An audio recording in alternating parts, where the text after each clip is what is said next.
Sonny and Johnny, they should be well caffeinated. Yeah. It shouldn't take too long. Look, I realize that you're loyal to Johnny. At least right now. Loyal to his money. Which means you probably already told me everything you're going to tell me, but... Yeah, great. So we're all done here? No, we haven't even started. I need more insight as to how exactly Sonny came to shoot Johnny, because I still think it's a little odd that Johnny was out in public unarmed. I mean, he's a mob boss. He knows better. You know, Lucky, you're absolutely right. Johnny should have been armed. Especially considering everything that's been going on between him and Sonny. It's been escalating for months now. You know, Johnny blames Sonny for killing Claudia. Sonny blames Johnny for making Christina think he's abusive. I mean, it's definitely gotten personal. So, now are we done?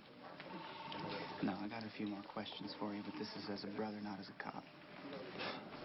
It's even worse. Okay, fire away. What are you going to do if Johnny doesn't make it? Or even if he does? Because if you were planning to keep your spot as his right-hand man, I'm telling you, I don't think you're going to be able to fly under the radar for too much longer, and I don't know if you understand the kind of heat that's in that furnace. You're asking if I'm going to leave the mob? Maybe. But if you expect me to change into some kind of law-abiding citizen, it's never going to happen. I have to admit, it is such a shame, you and me being on opposite sides of the law. You can always become a cop. Yeah, right. Yeah. Although, the idea of having a badge, in all the ways one could misuse it, it's a little enticing. I'm sure it is. I just can't believe you did it, right?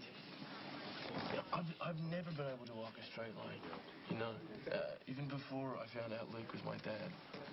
It's not all about, you know, mindless rules and regulations. I mean, there's a lot more to it than that. Right, I'm sure there is. But do you ever, you know, miss coloring outside the lines? I mean, I've seen you in action, mate. All your little disguises.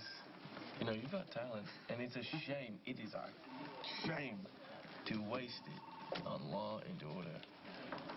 I mean, just imagine if you gave free rein to all your Spencer instincts.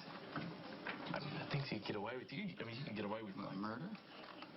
I think I'll pass. No, I don't mean that. Okay, I stay away from violence anyway.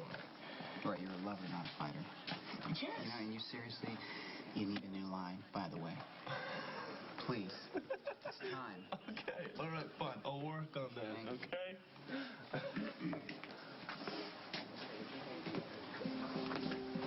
You know, if you ever do get fed up with all this, you let me know, okay? I mean, imagine the Spencer brothers, the sons of Luke working together. I mean, the possibilities, man, they're endless.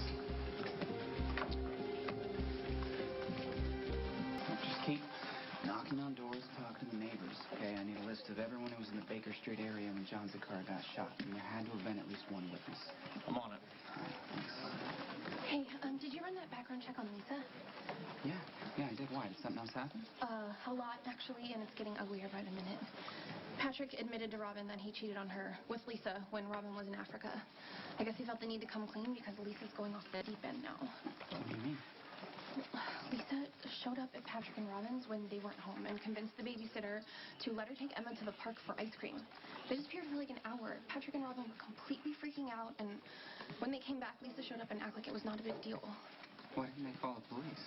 I don't know. I guess they figured you guys wouldn't do anything about it right away because the babysitter let Lisa take Emma. Of course we would do something. Just glad Emma's okay, though. I know, me too.